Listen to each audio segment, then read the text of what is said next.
Hello my friends, and welcome to my channel. My name is Severiano Paoli and we are gonna talk about the double bass. Today's video is going to be a bit different than what we've seen so far with this series. Who has followed my latest videos saw that they've been about playing technique, left hand, right hand, vibrato, posture and so forth. Today we're gonna look into something that might seem trivial, but it's actually pretty important. It makes my life much easier. Who knows me knows also that I travel a lot for play. I am a freelance bassist. I do mostly early music.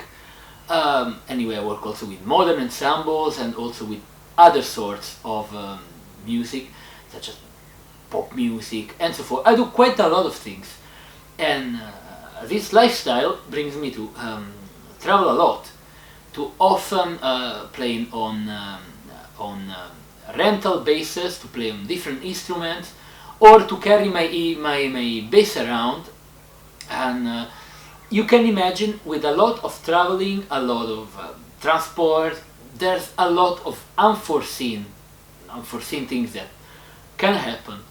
And what I've tried to achieve through the years, through my experience as a freelance, is to put myself in the condition to be always ready, no matter what, to play and to solve the possible issues that happen on the road. So, we're gonna look at the things that I always carry with me when I travel with bass. Let's get it started. On this table in front of me, I have the things that I can never do without and that I always bring with me when I'm traveling. So, let's get it started. First thing, may seem obvious, but it isn't. Strings. No matter if I'm traveling with my own bass or if I'm going to play on somebody else's bass, I always bring at least one set of strings with me. Now, in this case I have gut strings, but they could be steel strings or strings of any sort, depending on what I'm going to do. Not only this is to avoid a series of problems that can happen. The most obvious is a string breakage. People, especially other string players, will say, but bass strings never break.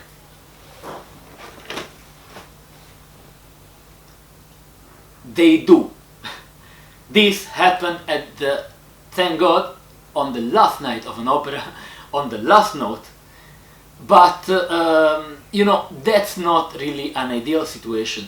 Imagine, should I have had more shows, I might have had to play them without a string. That's not really a good situation to be in. So always bring strings with you. I've actually noticed that steel strings or composite strings tend to break more often than gut strings. It might seem strange, because gut strings are anyway made of a natural material and such, but from my experience I've broken a couple of steel and composite strings. I've never broken a gut string, so I mean, the day will come that it happens, but so far it didn't. Next to it, a string winder, because why spend 10 minutes changing one single string when you can do it in 30 seconds. Guys, this thing is inexpensive. Buy one. With 8 to 10 euros you get it. And I mean, even if it costed 200 euros, you know, it just saves your time and your mental sanity. Another thing that I always have with me is at least 2 types of rosin.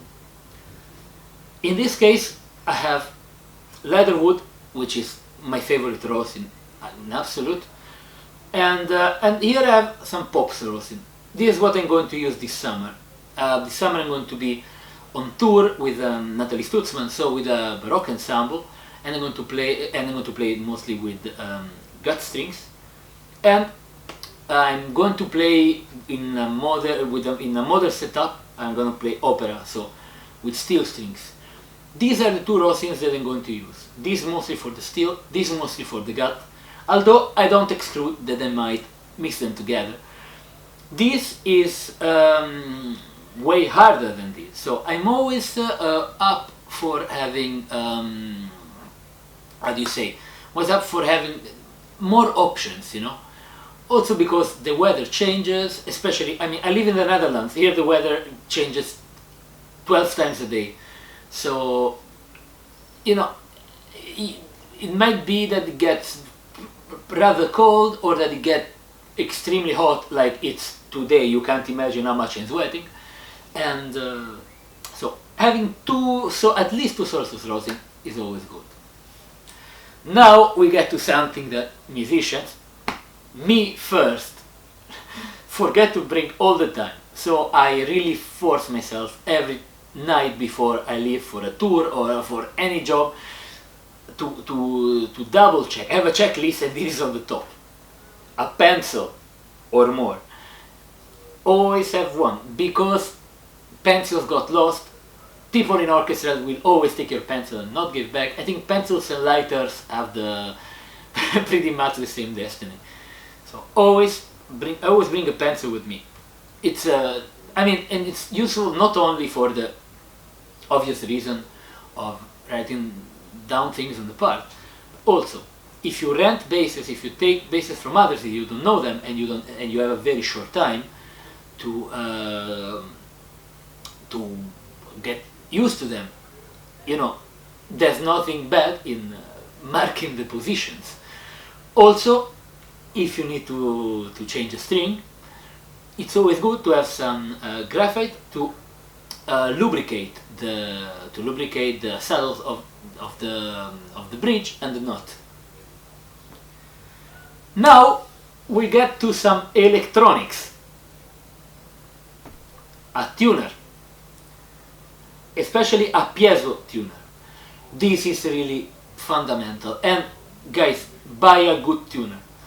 This is a Korg AW2, but there's plenty of good tuners around. This by Korg are really good because also I can choose which frequency I want to tune my A, and by playing early music and playing them with A's that change all the time, this is always nice. And plus, I don't know if you can see it on the camera, but it does, yeah, it does have a light. So if you happen to tune in a dark hall or in a pit, an orchestra pit and such, you'll always be sure to see.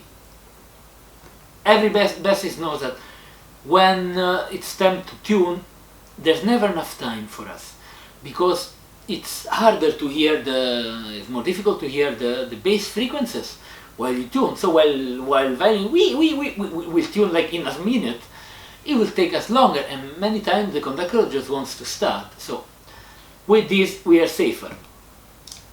By the way, I have a small magnet on the pencil. By the way, it's removable. It's pretty handy and just sticks to metal. You can just hang it to your stand. What is nice of this tuner, I was saying, is that the battery lasts forever. Like really, I've had this battery on for 2-3 years. I've never changed it. I think I actually found it.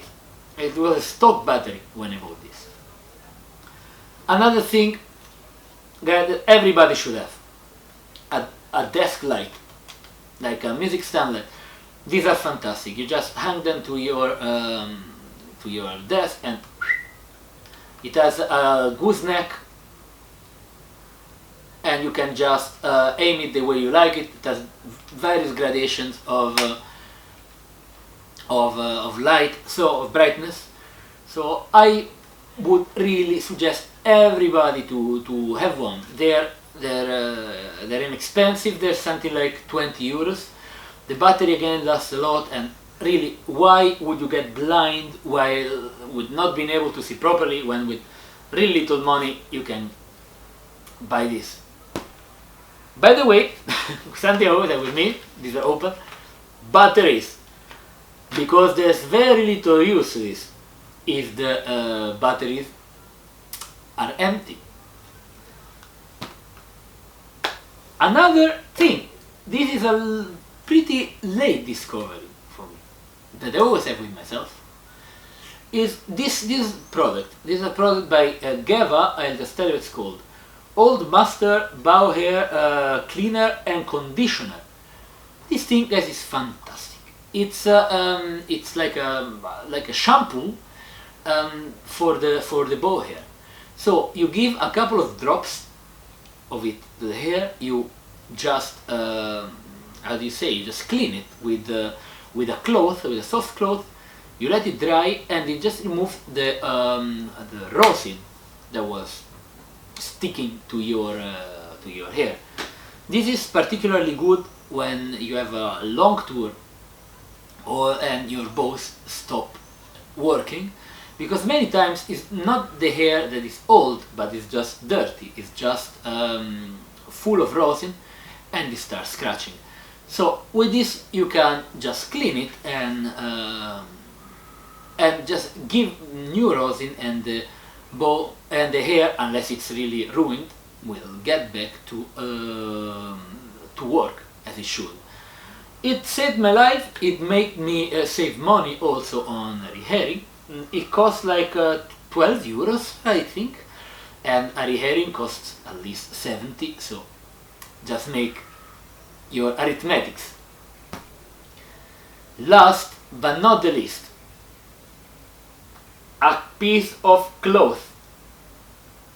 This was from an old pyjama, I guess. Whatever. Important. This is so important. With a piece of cloth you clean the rosin from your instrument and from your strings. When you're done playing, you can use it to clean the bow hair. You can use it to clean the neck from your sweat, from the fat, from the hands. And guys, in summer this is going to be really needed. And I wouldn't advise you to just dry your sweat and clean the base, or the other way around. This is pretty filthy, but for the rest, this is a very important thing. I've been, I tend to be forgetful about stuff, and when I miss this, I'm not happy. That's why I have a checklist of things that they want to have with me. All of these things make my life easier, my life as a professional musician. Make sure that I'm always comfortable with playing, that I never have problems, that I never unprepared to any situation I might encounter, and that when I'm around playing, I must only concentrate on performing, on playing music, and on enjoying my performance. Which I think that's what all of us want. So these are the things that I use for myself. I'm really curious actually about what are the things that you use, that you always have with you when you go around. So if you have something, just please write it in the comments. I might learn something new, and so please share your experience. So summer has arrived, and as every year a very intense working period begins for us musicians. Most of us are involved with festivals, with concerts all around, tours, and more. So this means that the series How I Play the Double Bass is going to take a little holiday, and we start again in September with new tutorials and new contents. That doesn't mean that I'm going to stop with videos. There are more videos that are going to come up aside from this series this summer. So stay tuned, and good work to all of my friends and colleagues that are going to work this summer. To whom is lucky to go on holiday, have a great time, enjoy your time, take a good rest, and I'm really looking forward to see you again on my next video. So, have a great time. Ciao!